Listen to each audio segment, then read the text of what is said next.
Pas de coup dans l'eau, pas de coup de soleil, mais le coup de cœur de l'invité. Nous sommes toujours avec Anne Van Den Plas. Anne, votre coup de cœur aujourd'hui, c'est qui que vous avez invité ? Alors, c'est Nadia Echadi. Donc, en plus d'être une amie de très longue date, elle a créé un projet auquel je crois beaucoup. C'est un projet qui s'articule autour tout simplement de l'éducation. Et aujourd'hui, je trouve que c'est un petit peu la clé de tout, l'éducation. Bien sûr. Chaque fois, tout revient à l'éducation. Je pense que c'est la solution de beaucoup de choses. Et donc, du coup, de par son expérience en tant qu'enseignante, elle a mis sur pied des vidéos. Elle va vous en parler, qui font entre autres partie du concept. Et moi, je trouve ça très intéressant et j'aimerais bien que ce soit davantage connu. Je propose donc d'écouter Nadia. Bonjour Nadia. Donc, Bonjour. un petit peu donc, de votre concept et d'éducation et d'enseignement. Alors, merci Anne, d'abord, de me faire confiance et de me permettre de venir aujourd'hui pour en parler un petit peu. Donc, comme elle le disait, je suis enseignante maintenant depuis bientôt une vingtaine d'années. Et au cours de mes années, devant mes élèves, j'ai souvent été frustrée de ne pas pouvoir totalement enseigner comme j'avais envie et surtout de tenir compte vraiment de tous les enfants parce que on entre dans une sorte de carcan quand on est enseignant et même quand on est enfant et qu'on entre à l'école. Avant l'arrivée à l'école, en fait, on a l'impression que tout est possible, que tout est ouvert. On apprend à son rythme, on apprend à parler, on apprend à marcher, à manger tout seul et on n'a pas besoin qu'on nous dise de manière très spécifique comment il faut le faire. On ne nous évalue pas là-dessus parce qu'on sait qu'on va y arriver. Tout le monde le sait qu'un jour on y arrivera. Et donc il n'y a pas de pression réellement mise sur les enfants. Et à partir du moment où on arrive à l'école, en fait, tout est balisé, tout est cadré. C'est l'école, ce sont les enseignants qui décident de tout, de ce qu'il faut apprendre, quand il faut l'apprendre, le laps de temps sur lequel il faut l'apprendre, la manière dont il faut apprendre. Tout est dicté, en fait.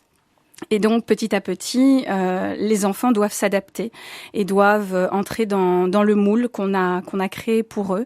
Et tous les enfants doivent entrer à peu près dans le même moule. Alors, c'est vrai que depuis le siècle passé, notamment, il y a eu beaucoup de pédagogues qui ont testé un tas de méthodes. Il n'y a rien de nouveau vraiment dans ce qu'on fait aujourd'hui. Maintenant, les enfants qui bénéficient réellement et pleinement de ces pédagogies-là, je pense notamment à Freinet, Montessori, De Crowley, etc. Ce sont des écoles bien spécifiques où une certaine catégorie aussi d'enfants est inscrite dans ces écoles. Et donc, le projet pédagogique que j'essaie de mettre en place depuis maintenant quelques années a pour but d'être implanté, d'être mis en place directement dans les écoles existantes et de ne pas en créer une nouvelle. Parce que ça a déjà été fait et que finalement, l'expérience nous montre que un nombre très restreint d'enfants en bénéficient. Et donc, c'est un projet que j'ai appelé ergonomique. C'est un concept, en fait. Une sorte de recette, pas vraiment une méthode, parce que la méthode nécessite de nouveau de créer un carcan, de nouveau de créer une sorte de moule dans lequel il faut entrer. Et pourquoi ergonomique ? Puisque c'est parce que l'idée c'est que c'est l'école et les enseignants qui vont s'adapter à l'enfant, à ses besoins, à son rythme, au milieu duquel il vient, à la langue aussi, la langue qu'il va parler à l'école, mais aussi celle qu'il pratique quand il est chez lui, il et elle est chez lui. Et donc, évidemment, ça demande un certain lâcher-prise de la part de l'école et des enseignants. Et donc, j'ai testé cette façon de travailler avec des enfants dans une école où la population est majoritairement issue de l'immigration. Un très, très grand nombre d'enfants ne parlent pas le français à la maison. Sont bilingues, pour certains trilingues. Alors je sais que c'est souvent vu plutôt comme un handicap, alors qu'en fait c'est un avantage. Les enfants qui ne maîtrisent pas tout à fait le français comme on l'attend d'eux sont la plupart du temps des enfants qui maîtrisent une autre langue. Donc en fait, il faut simplement réajuster. Et donc ergonomique, le projet propose entre autres ça. Quand j'ai testé cette façon de travailler, les enfants On fait d'énormes progrès parce que, en gros, quand je suis arrivée dans la classe, je leur ai dit voilà le programme, voilà ce que vous devez être capable de faire en fin de 6e primaire, puisqu'il y a quand même cet examen, cette épreuve à passer, le CEB, pour pouvoir passer en secondaire. Et je leur ai dit mais c'est vous qui allez choisir ce que vous allez apprendre, quand, comment, avec quel partenaire, quels outils. Et moi, je suis là pour vous guider et préparer les outils qui vont vous aider à progresser. Alors, évidemment, il y a une chose importante à bannir pour pouvoir y arriver, c'est le système de points et de bulletins périodiques. Donc, c'est une façon de travailler qui... il n'y a même pas d'appréciation réelle, donc ce n'est plus l'enseignant qui dit « j'estime que tu es bon ou moins bon, que tu as bien avancé, bien progressé ». C'est un travail qui se fait en collaboration avec les enfants. Et pour pouvoir y arriver, il y a des balises très claires. Et donc, il y a un système quand même d'évaluation qui permet de voir l'évolution des enfants. Et cette évolution se travaille et s'observe sur 4 étapes. Alors, à partir du moment où on a décidé d'apprendre, quand on a fait le choix d'apprendre, parce que c'est très important de choisir d'apprendre quelque chose. Si le choix n'est pas fait consciencieusement, eh bien, on est face presque à un échec d'avance, puisque on doit se conformer de nouveau à ce qu'on nous demande, et on répond à une demande qui vient de l'extérieur et pas qui vient de soi.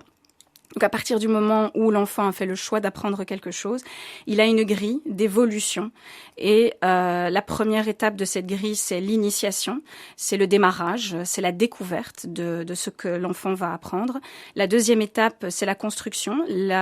Cette deuxième étape est très importante parce qu'elle va vraiment se faire avec l'aide de l'enseignant, mais aussi avec l'aide des partenaires d'apprentissage. Ça peut être les enfants de la classe, ça peut être des enfants plus âgés, des enfants qui ont déjà fait leurs preuves dans ce domaine d'apprentissage. Ça peut être aussi des proches qui ne sont pas dans l'école. Ça peut être les parents, ça peut être des personnes de la famille ou même des personnes ressources qu'on va chercher. Et puis la troisième étape, c'est l'étape de l'innovation, de la création. Donc une fois que l'enfant a bien travaillé certains acquis, qu'il a fait sa construction, qu'il s'est exercé, qu'il s'est trompé, qu'il a recommencé, etc., eh bien il va tenter de produire quelque chose de nouveau, utiliser ses acquis pour aller plus loin. Et puis la quatrième étape, c'est une étape qui pour moi est très importante, mais qui peut se faire très très tard dans l'apprentissage et à partir du moment où on s'en sent capable, c'est la transmission. C'est un point qui est vraiment très important et je me suis rendu compte à quel point c'est important quand moi-même je suis devenue enseignante, parce que voilà, j'ai eu une scolarité très banale, j'étais une bonne élève, mais voilà, sans plus, j'étudiais bien, j'ai une très bonne mémoire visuelle, donc ça m'a énormément aidée. Mais c'est vraiment quand je suis devenue enseignante et qu'il a fallu que je décortique tous mes savoirs que je pensais totalement acquis et que j'ai dû trouver les moyens de les transmettre, que ça a fait vraiment tilt chez moi et que j'ai vraiment compris, que j'ai vraiment intégré les apprentissages. Et donc cette quatrième étape est très importante et elle fait partie du processus. Donc il n'y a pas de cote, il n'y a pas de bulletin, puisque les enfants évoluent au fur et à mesure. Voilà, ça c'est un petit peu en gros le projet. Mais donc c'est destiné à qui? Aux professeurs, au corps enseignant, aux directions? Si les directions ne prennent pas ça en charge, qui est-ce qui prend ça en charge? La Communauté française, à mon avis, pour l'instant, elle est loin de là. Alors, il y a énormément d'évolutions et d'interrogations par rapport au système d'évaluation. Et il y a beaucoup d'écoles qui veulent avancer. Et donc, j'ai déjà été appelée dans des écoles pour présenter le projet. Et il y en a il y a des enseignants qui se sont lancés dans l'aventure et qui ont décidé d'abandonner partiellement pour certains, complètement pour d'autres, le système éducatif tel qu'on le conçoit pour le moment. Et les résultats de ce que j'ai eu comme retour sont très positifs, sont même très encourageants. Et une des premières choses qu'on me dit, c'est qu'il y a beaucoup moins de stress, que tout le monde est plus détendu, qu'on observe une très belle évolution des élèves qui en fait prennent prennent possession de leur apprentissage et se l'approprient réellement. Donc, si il y a moyen, c'est tout à fait possible, puisque la seule chose qu'il faut atteindre en fait en regard de la communauté française, c'est la réussite de ce CEB pour pouvoir passer en secondaire, et puis ensuite les différentes épreuves qui jalonnent le cursus scolaire. Ce projet, ce concept s'adresse à tout le monde en fait. Il s'adresse aux enseignants, aux directions qui ont envie de tester ça dans leurs écoles, mais aussi aux parents, parce que apparemment il y a des parents qui sont aussi réticents parce qu'ils ont besoin de ces points pour savoir où en est leur enfant. Et en fait, une fois qu'ils entrent, qu'ils ont compris le principe de ce concept, en général, ils sont rassurés, mais il faut vraiment pouvoir le mettre en place. Donc moi, ce que je fais pour le moment, c'est que je réalise des petites capsules vidéo. Il y en a certaines que j'ai réalisées avec mes élèves et d'autres que j'ai réalisées avec mes enfants. Et donc, on a testé plein d'activités pendant le confinement, justement, où mes enfants, en fait, font des activités qui sont des activités du quotidien. Et mon objectif est de démontrer que, en fait, l'école, oui, elle apprend beaucoup de choses. Oui, c'est important d'y aller parce qu'il y a tout l'espace social, toute la rencontre avec les autres enfants, avec les enseignants aussi. Mais l'école n'est pas tout et qu'il y a un tas de choses qu'on fait à la maison qui en fait développent le cerveau des enfants, qui développent un tas de compétences, un tas d'aptitudes dont on n'a pas conscience. Et mon idée pour le moment, c'est vraiment de démontrer aux parents et aux enseignants qu'on peut s'appuyer sur toutes ces activités, que ce soit faire de la cuisine, repeindre un mur pour des enfants plus âgés, que ce soit les promenades, faire du vélo en respectant le code de la route, que ce soit avoir conscience, faire du tri de déchets, faire du rangement, du classement. Tout ça, ce sont des compétences qui sont scientifiques en fait et qu'on peut développer à la maison sans avoir des feuilles à compléter avec des dates à mettre, des exercices à faire, mais simplement les développer en étant à la maison, mais en ayant conscience en fait de ce qu'on est en train de développer et de cette façon-là, j'espère pouvoir rassurer d'une part les parents qui stressent en se disant mes enfants sont pas allés à l'école et donc ils ont perdu beaucoup de choses. En fait non, les enfants apprennent tous les jours. Bon, sauf évidemment si on les abandonne toute la journée devant un écran et qu'on ne s'en occupe pas. Enfin voilà. Mais si on fait des activités avec ces enfants, en fait ils apprennent énormément de choses. Anne de Plast, l'art aussi a son importance à l'école. La musique a tendance à disparaître de l'enseignement alors que c'est important aussi justement d'éveiller l'enfant à la musique.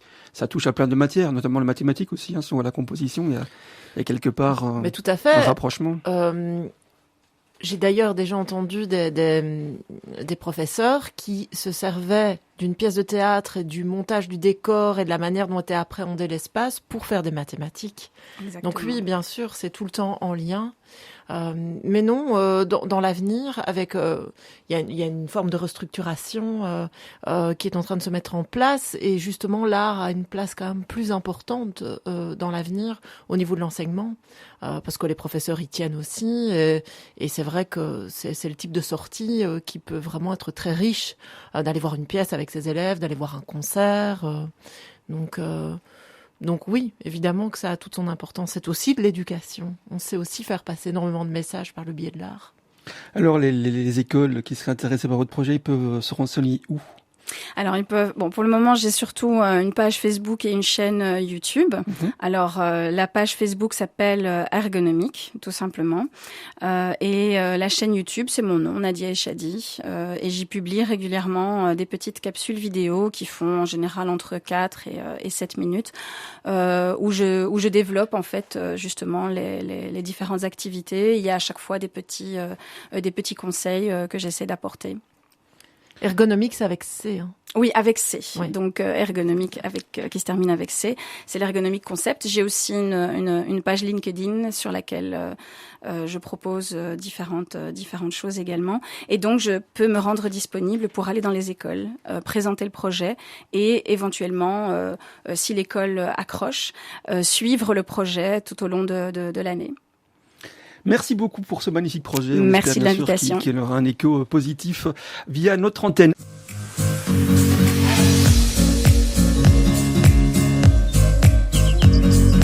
Du sucre dans votre été. Présenté par Stéphane Fumière et Eric Cooper.